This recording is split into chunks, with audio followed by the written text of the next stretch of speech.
What's up, guys? Today, What's that? Plank says you guys should subscribe to our membership program on YouTube. What? Plank says you guys will get exclusive videos and early access to our YouTube videos if you... What? Plank says that you guys will also get exclusive merch and other perks.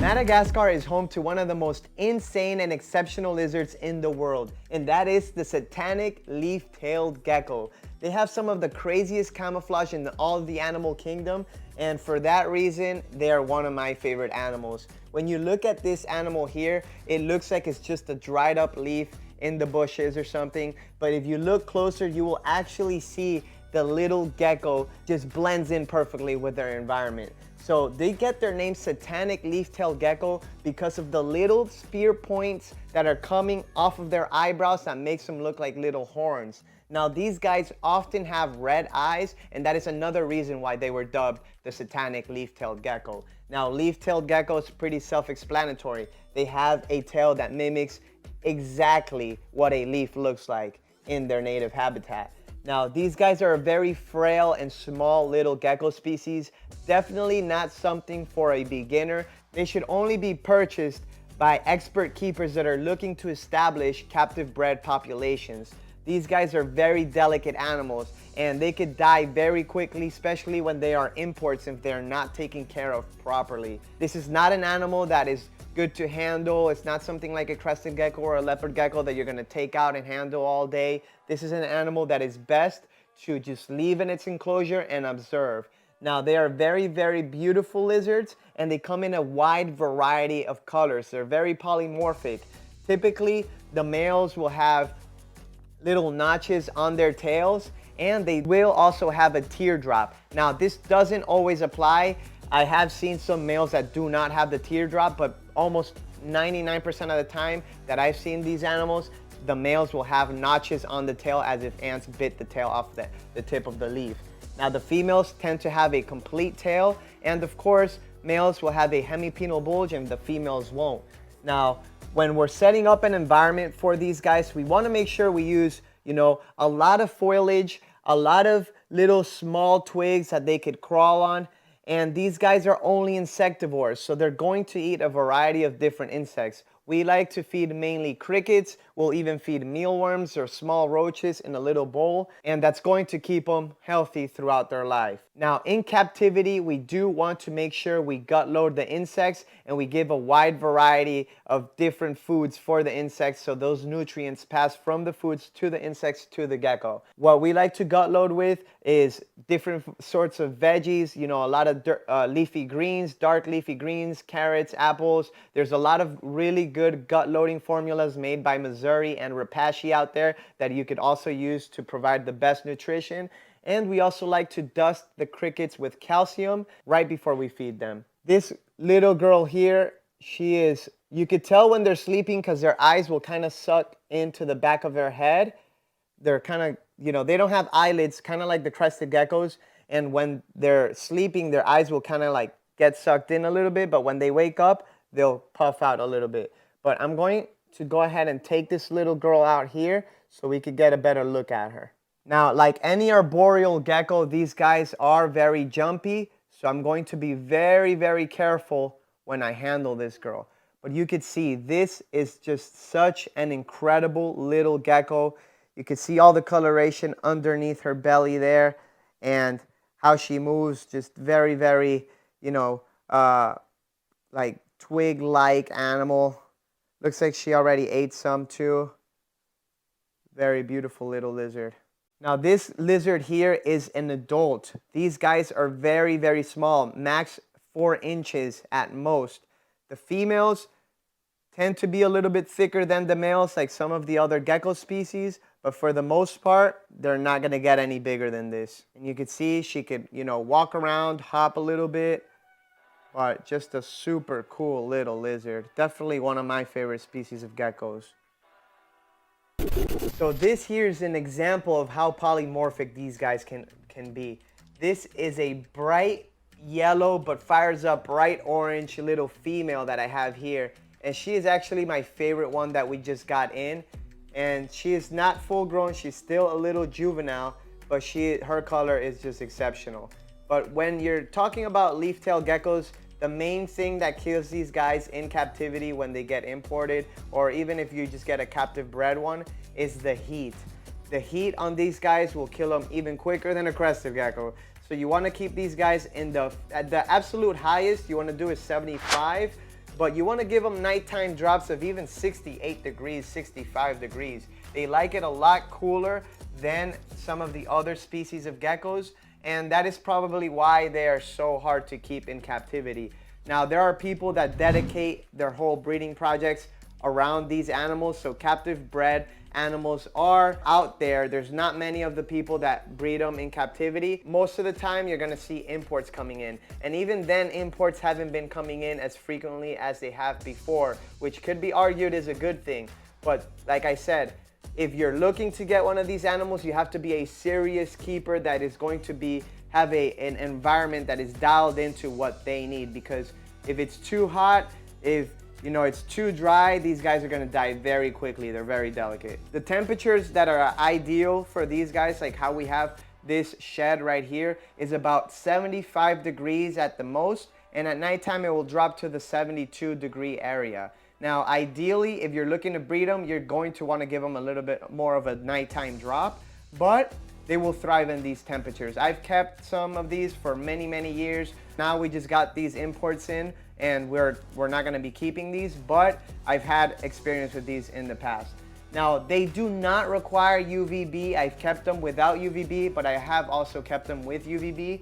The only thing why I say sometimes it's better to not have the UVB is because it does put off a little bit of heat, but a lot of these guys will actually kind of just hang out exposed to the light, and they will soak up those UVB rays. So it's still not very clear if they require it, for developmental reasons. A lot of these animals that have been in captivity for many years that don't have UVB and they get dusted with calcium with D3 do just fine. Typically what I say is, if you're getting one of these little gems, you're going to want to give it the best possible enclosure. So you're going to have to provide UVB. Since they do require higher humidity, we're going to keep the substrate for, we're going to use some mulch mixture with some sphagnum moss and some peat moss. Just make it very, very, humid. We'll even put some leaf litter on there. That way they just blend in even more.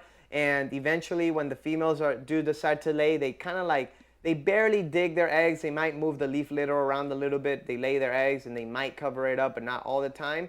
That's gonna help keep the humidity. Now, as you can see with these enclosures here, they have a lot of foliage. They have a lot of tiny little branches, a lot of areas where they could get away from each other. Now, ideally, you wanna keep these guys by themselves, but let's say you have a breeding pair, then you're gonna wanna keep them with a lot of different options, a lot of different micro habitats, where if they want to get a little bit warmer, they could climb up to the top here, and if they want to get a little bit cooler, they just go down here where it's humid and cool. I love these guys, but the next gecko I'm going to show you is a little bit bigger, same kind of care and maintenance, but it's called the Mossy Leaf Tailed Gecko, and it is because they blend in with the lichen of the trees in Madagascar. So the most common leaf-tailed gecko from Madagascar that you're going to see is going to be this right here. This is a mossy leaf-tailed gecko. The scientific name for these guys is Uroplatus Leaf. You might know them, Leaf, people pronounce it differently, but these are some of the most beautiful geckos in the world because of that lichen-like appearance that they have on their body to blend in on the branches in Madagascar. Now, if you look at the tail, they have that flat leaf tail and these fringes that whenever they decide that they're sleeping and they want to hide from everybody, they just flatten out along the branches, and this basically just blends them right into the branch. Now, these guys are going to be kept similar to the Satanic leaf-tailed geckos, with the small difference that they're going to require, bigger diameter branches and maybe a bigger space. The cool thing about the mossy leaf-tailed geckos is that they do have a little bit more size to them. These guys, this is a subadult female. She'll get slightly larger than this, but you know, it's a more impressive gecko. Now, like the leaf-tailed gecko, like the Satanic leaf-tailed gecko, you guys are not going to want to handle these guys so often, especially when they're imports and they have a lot of stress going on. Now, imports are probably the most, you know, easiest way to find these animals, but I can't repeat enough.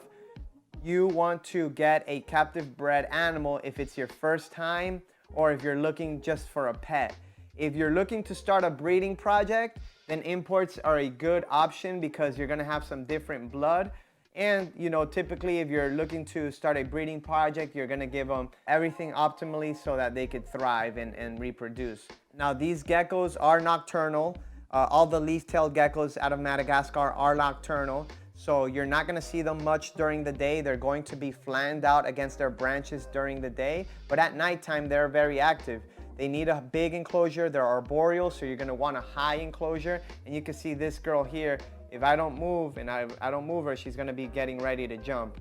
Now, they do jump pretty far and they're pretty accurate jumpers. So you wanna make sure you give them a lot of vertical and a lot of diagonal and horizontal branches in their enclosure. That way they have a lot of different options to crawl around and hop in. Now, they don't need a lot of foliage and a lot of hiding spots like crested geckos or even the Satanic leaf-tailed geckos, because they kind of just choose a branch and they blend right in with the branch. That is how they feel safe. So you're not gonna need any hides or anything like that. You're just gonna want a lot of branches. And her little hand, I'm sorry. Beautiful coloration on these guys. The males will have typically a solid coloration, or they'll even have a stripe going down. The females tend to be more mossy looking, and of course they don't have a hemipenal bulge. Only the males do, just like any other gecko species. But these guys are a very, very beautiful animal. Same temperatures as the Satanic leaf-tailed geckos, and definitely one of my favorite out of Madagascar. So this right here is a giant leaf-tailed gecko. The scientific name is Uroplatus fimbriatus. And these are some of the most absolutely insane looking animals that we have here. The eyes themselves look like they're from a different world. And these guys are one of the largest species of geckos in the world. This is a female. She will actually get a little bit bigger with time. But I mean, you could see the size on this girl here. They have a semi-prehensile tail. They could actually use this tail to wrap up if they really needed to, but most of the time they're gonna use these big toe pads and these big, like, long limbs to crawl around. As you can see, she's trying to find where to put her limbs. But just like the Mossy leaf-tailed gecko, these guys will flatten out against branches and the trees, and these little fringes will pretty much just make it blend in right in with the tree, and they have perfect camouflage. And these geckos, again, are not for the beginner keeper. These guys are a little bit harder than your Fantasticus or than the Sicari. Still an animal that is not very for anybody. You know, this is an animal that, because they're always imported, the ones that come in oftentimes come in dehydrated or with a big heavy parasite load, and that's why it's not for the average keeper. Now, one of the signs that I look for on these leaf-tailed geckos, if you're out and about and you want to get one, especially if you're trying to get a captive bred one, is that their eyes are nice and vibrant. They're not sucked into their head. That their grip is pretty good. They're not kind of weak. And when you have these guys out right like this, they should always kind of be trying to move around or jump.